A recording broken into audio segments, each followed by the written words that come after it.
दिग्विजयराव, तुमच्या घरामध्ये जगातला कुठलाही बिझनेस सुरू करायची टिकवायची ताकद आहे, क्षमता आहे. फक्त ती ताकद, ती क्षमता तुमच्यामध्ये येऊ नये अशी आबांनी व्यवस्था केली. अहो बाबा, त्यांना काय फरक पडणार आहे? अहो फरक पडणार नाहीये, फरक पडलाय. तुमच्यामध्ये आणि पृथ्वीराज मध्ये फरक पडलाय. तो सतत दिसत राहणार. पृथ्वीराज आबासाहेबांच्या पायावर उभा राहणार. माझ मात्र असं करणार जणू स्वतःच्या पायावर उभा आहे. मग मी म्हणतो, जावई बापू, तुम्ही आमच्या पायावर उभं राहिलात तर काय फरक पडतो? कळत नाहीये कुठं काय आणि कधी बिघडलंय ते. अहो, या आबांच्या इतक्या ओळखी आहेत वरच्या लेवल पर्यंत, पण आबांच्या ओळखीचा मला कधी फायदा झाला नाही. याचं कारण आबासाहेबांनी त्यांच्या ओळखीचा तुम्हाला फायदा करू दिला नाही.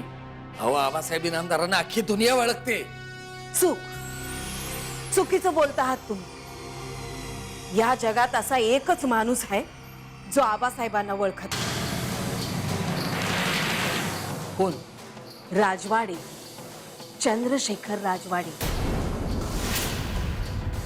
ते राजवाडे काय कोणालाच ओळखत नाही. फक्त कामिनीला ओळखते.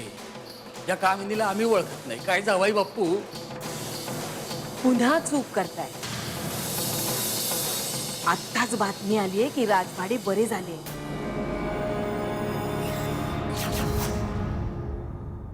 ते आता सगळ्यांना ओळखू लागले. सुमती त्यांची बायको आहे, विक्रम त्यांचा मुलगा आहे, जुई त्यांची मुलगी आहे आणि कामिनी त्यांची. पुढं पुढं पुढं पुढं.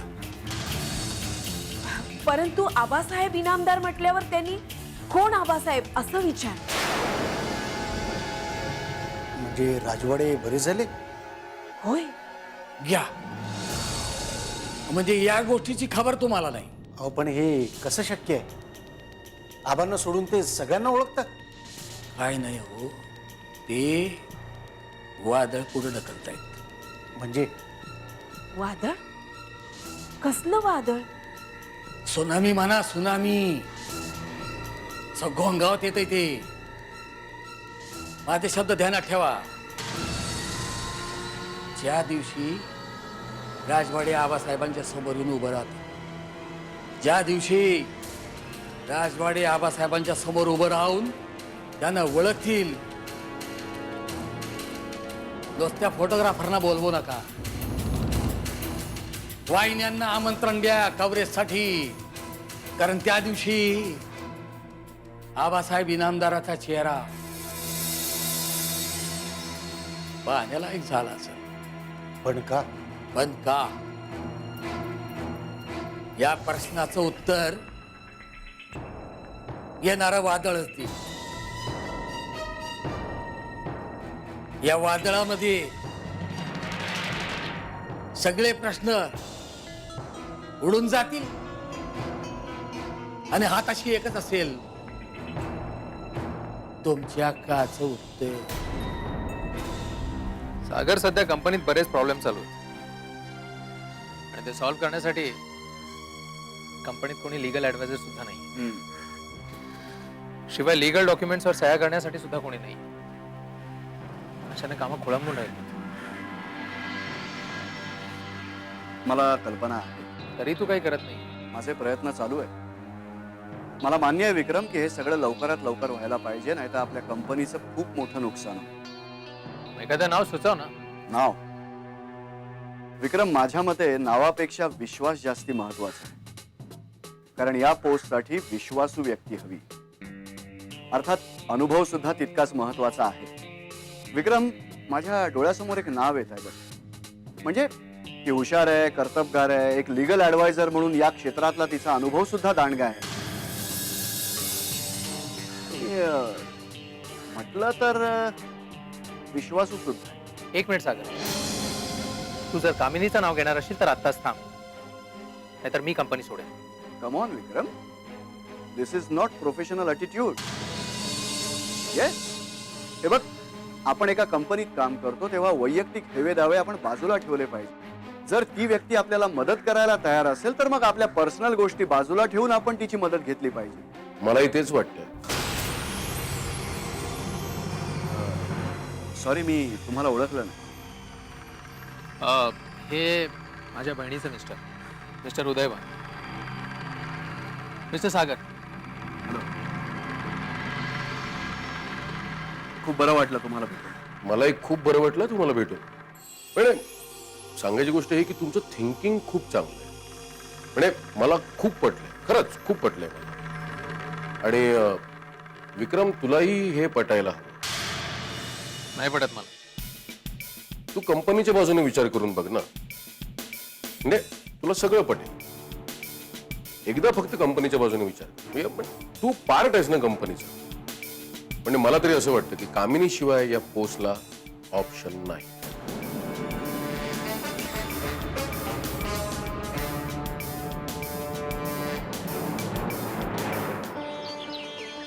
सकू, अगं चल लवकर, आली बघ समधी.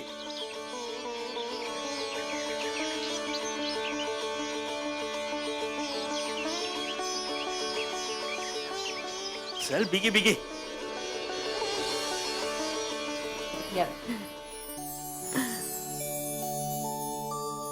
अंजली, ही आपली वास्तू गावातली इनामदारांचं घर. बघ कसं डौलात उभे आहे हे घर. या घरातल्या प्रत्येकाचं ह्या घरावर भरपूर प्रेम आहे. इथे आलं ना की नेहमी इतकं प्रसन्न वाटतं. म्हणून सांगू, पृथ्वी लहान होता तेव्हा इथे यायचं म्हटलं की 1 महिना आधीच त्याची तयारी सुरू असायची. ही सगळी मुलं सुट्टी तिथे इतका दंगा करायची, त्यांना सांभाळता सांभाळता मला नाकीनऊ यायचे. तरीही ताई महिनाभर आधी गावी यायचे बेत आखायची. आता काय तुमच्या लग्नाचंच निमित्त, मनातून सगळ्यांनाच गावी यायचं असतं. आज आपली धाकटी सून प्रथम येते या घरात, त्यामुळे. अरे हो हो हो, थांबा हा, कुणी आत येऊ नका. आलेच मी. सकू, हे घे धर. आणि ते खाली ठेव बरं तिथे.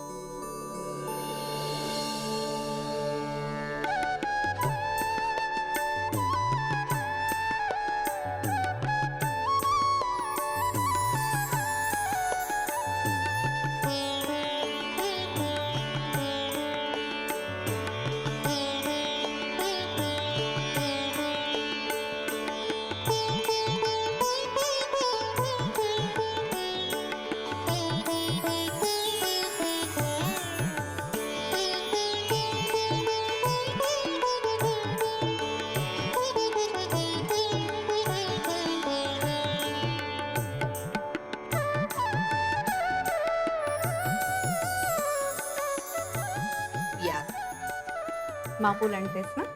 ये बाळ, आत ये.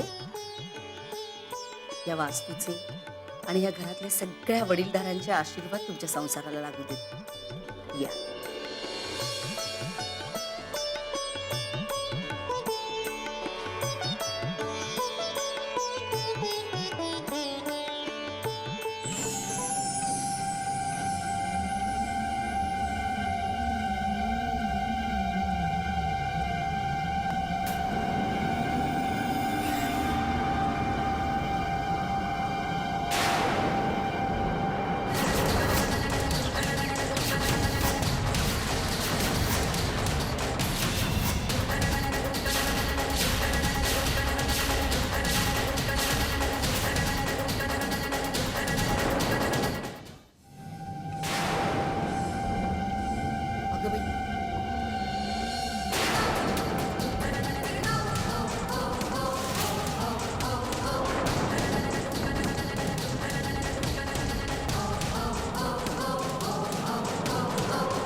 अरे काय झालं?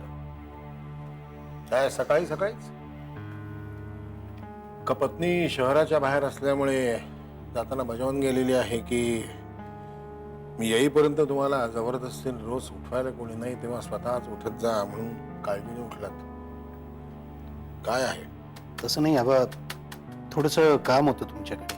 बोला. नाही, तुम्ही निघून गेला असतात तर हे काय आहे?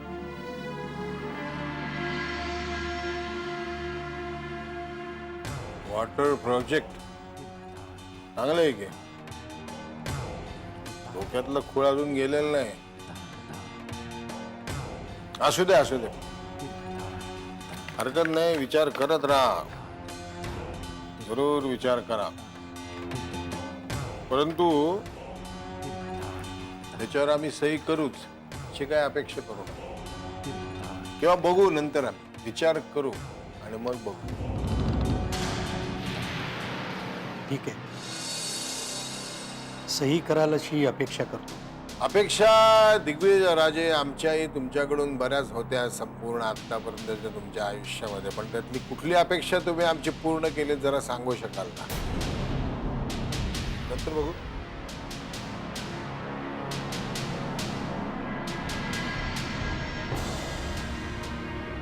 आता काय?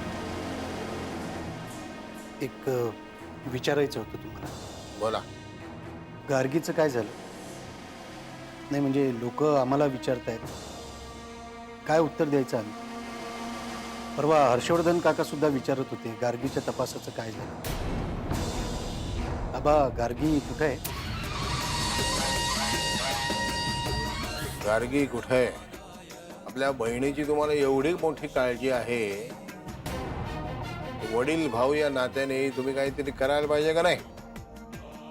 हर्षवर्धन काका विचारतात, दुनिया विचारते, त्यांना काय उत्तर द्यायचं असे मोठे मोठे प्रश्न तुमच्या समोर उभे राहतात.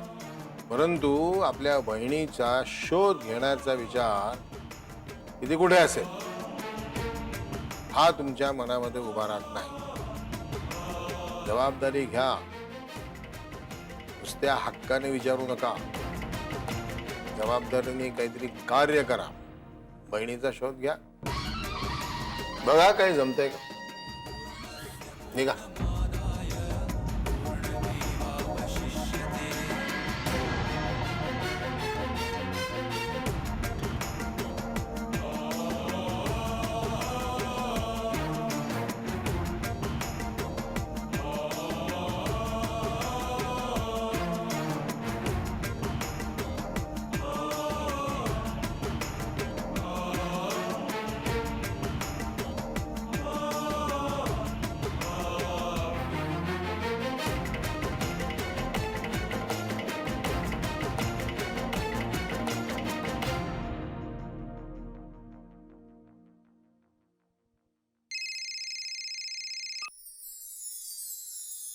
हा बोला साहेब. काय झाली का सकाळ? हो झाली ना. झाली. इथे गावाकडची सकाळ तिकडच्या सकाळपेक्षा खूपच छान, प्रसन्न. कसली धावपळ नाही, गडबड नाही. असं नाही का? पण आम्ही तिकडे नाही तुमच्या बरोबर, गावातली पहाट पाहायला, सकाळ पाहायला, तरी तुम्हाला त्याचं काही नाही असं दिसतंय. आम्हाला विसरलेलं दिसतंय. तुम्ही इथे नाही असं कोण म्हणत? असं नाही का? तुम्ही आमच्या सोबतच आहात, तसंच समजून तर निघालो आम्ही. बरोबर आहे, बरोबर. जा मग आता देवदर्शनाला जा. सुनबाईंना गाव दाखवा. लवकर या, सुखरूप या. हो साहेब. ठेवतो.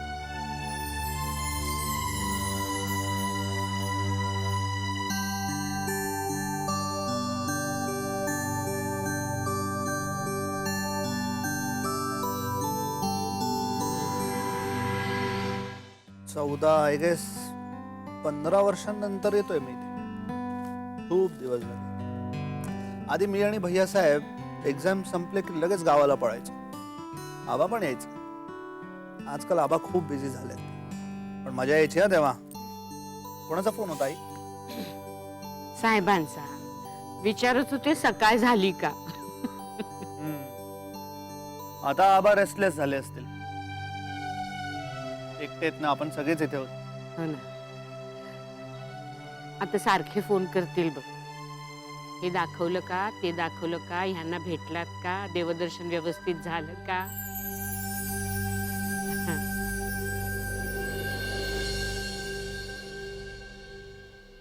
काय झालं आई?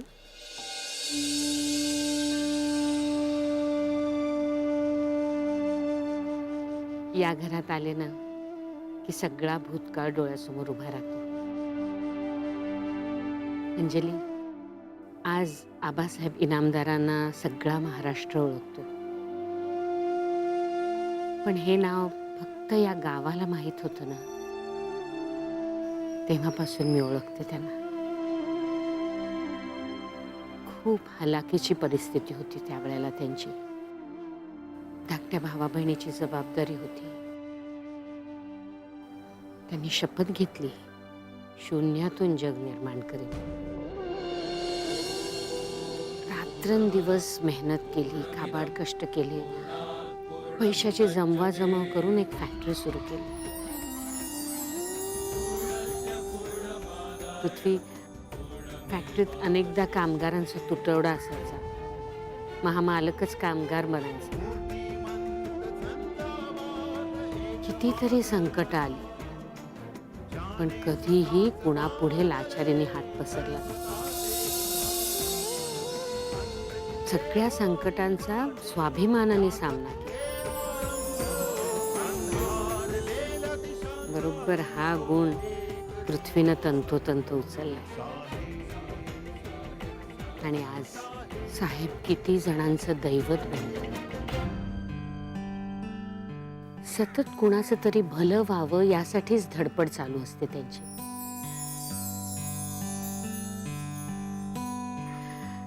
आजवर अनेक गरिबांना त्यांनी मदत केली. स्वतःचा भूतकाळ कधीही विसरले नाहीत ते. नेहमी त्याची जाणीव ठेवली साहेबांनी. ते नेहमी म्हणतात, जो इतिहास विसरतो तो इतिहास घडवू शकत नाही. आई, खरं सांगू म्हणजे आबासाहेबांची राजकीय कारकीर्द खूप मोठी आहे म्हणून नाही, तर असा माणूस माझा सासरा आहे. या गोष्टीचा खरंच मला खूप अभिमान वाटतो. हो आई, आबा फक्त माझे वडील नाही, तर माझे आदर्शही आहे. पृथ्वी, तू खरंच त्यांचा आदर्श ठेव. कारण ते जसे समर्थ नेते आहेत, यशस्वी उद्योगपती आहेत, तसेच उत्तम पती सुद्धा आहे. तो आदर्श ठेव आणि अंजलीला नेहमी सुखात ठेव. अरे चला उठा, आंघोळीचं काय? आज मी विहिरीवर अंघोळ करणार आहे अक्का. काहीतरीच काय? अरे तुला सवय आहे का ह्या सगळ्यांची? For a change. करू दे त्याला. शॉवरच्या खाली आंघोळ करणारी मुलं विहिरीचा अनुभव केव्हा घेणार? बरं. चला चला उठा, लवकर आंघोळी उरका, देवळात निघायचे. चला. चला अंजली, माझ्यासाठी विहिरीतनं पाणी काढ का. मी अरे मला अगं चल ना, मी शिकवतो तुला. ये. अरे